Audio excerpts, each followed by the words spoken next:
வணக்கம். நான் உங்கள் கோயில்பட்டி கணேஷ் மற்றும் வாகன் சேவை team member. Karnataka RTO harassment, அதாவது இது ஒன்றும் புதுசல்ல.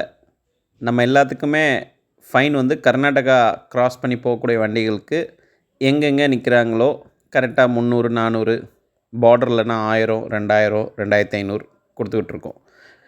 இவ்வளவும் கர்நாடகாவில் இருக்கக்கூடிய ஆர்டிஓங்கிற பேரில் வசூல் பண்ணதை தவிர இன்னொரு விஷயத்தை கையாளுறாங்க. நம்மளோட வண்டியில் இருக்கக்கூடிய சைடில் இருக்கக்கூடிய பேர் பலகை, வண்டி என்ன நேம் போர்டு, அதில் என்ன சைடில் ஓனர் ஃபோன் நம்பர் போட்டிருக்கு அப்படிங்கிறத பார்த்துட்டு உள்ளூரில் இருக்கிறவங்களுக்கு பார்டர் செக் போஸ்ட்டோ இல்லை வழி ஆர்டிஓவோ எங்கெங்கே இருப்பாங்க அப்படிங்கிறது தெரியும்.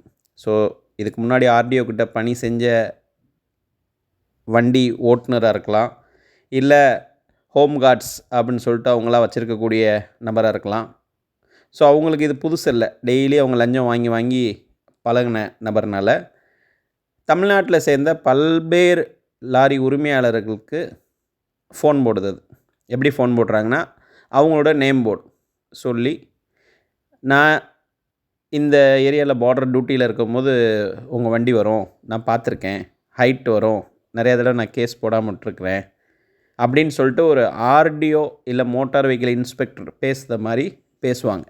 அடுத்து அவங்க எந்த லொக்கேஷனில் இருக்காங்களோ அதுக்கு பக்கத்தில் இருக்கக்கூடிய மெடிக்கல் காலேஜில் என் பையனுக்கு சீட் வாங்கியிருக்கேன், அட்மிஷன் அங்கே போட்டிருக்கு, அவருக்கு இன்றைக்கி லாஸ்ட் டேட்டு ஃபீஸ் கட்டுறதுக்கு, என்கிட்ட லிமிட் முடிஞ்சிருச்சு, டிடி எடுக்கணும்னு சொன்னாங்க, நான் ஒரு ஃபோன்பேயில் ஒரு 15,000 மட்டும் இன்றைக்கி போட வேண்டியிருக்கு, நான் வெளியே இருக்கேன், அதனால் நீங்கள் கொஞ்சம் போட்டு விட்ருங்க, நான் உங்களுக்கு உடனே மாற்றி விட்றேன், இங்கே மழை கிளைமேட்டாக இருக்குது, நெட்வொர்க் இல்லை, எனக்கு லிமிட் முடிஞ்சிருச்சு, ஏதோ ஒரு ரீசன் சொல்லி பேசும்போது நம்ம சைடு இருக்கக்கூடிய லாரி உரிமையாளர்கள் ஒரு ஆர்டிஓ இல்லை ஒரு பிரேக் இன்ஸ்பெக்டர் கர்நாடகாவில் பழக்கத்துக்கு வராங்க அப்படிங்கிறதுல, சரி சார் உடனே இதை நான் பண்ணி விட்டுருந்தேன் அப்படின்னு சொல்லிட்டு அவங்க கொடுக்கக்கூடியது என்னோடய பையனோட நம்பர் அப்படின்னு சொல்லிட்டு கொடுக்குறாங்க.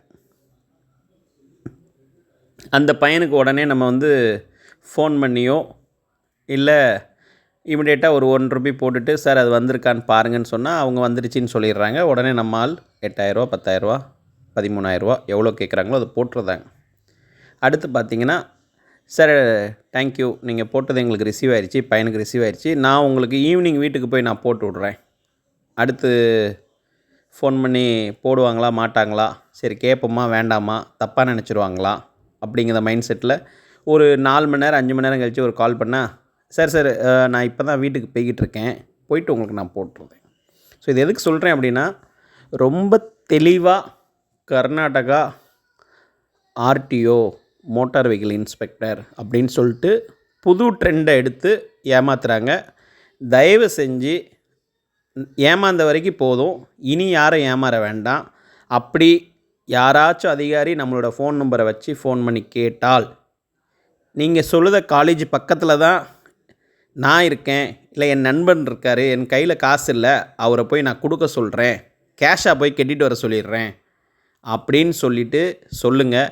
அடுத்த நிமிஷம் உங்களுக்கு ஒரு ஃபோனோ இல்லை எந்த அக்கௌண்ட்டுக்கு போடணும், எந்த ஜிபேக்கு போடணும், ஃபோன்பேக்கு போடணும், எந்த விதமான ஒரு விஷயமும் சொல்ல மாட்டாங்க.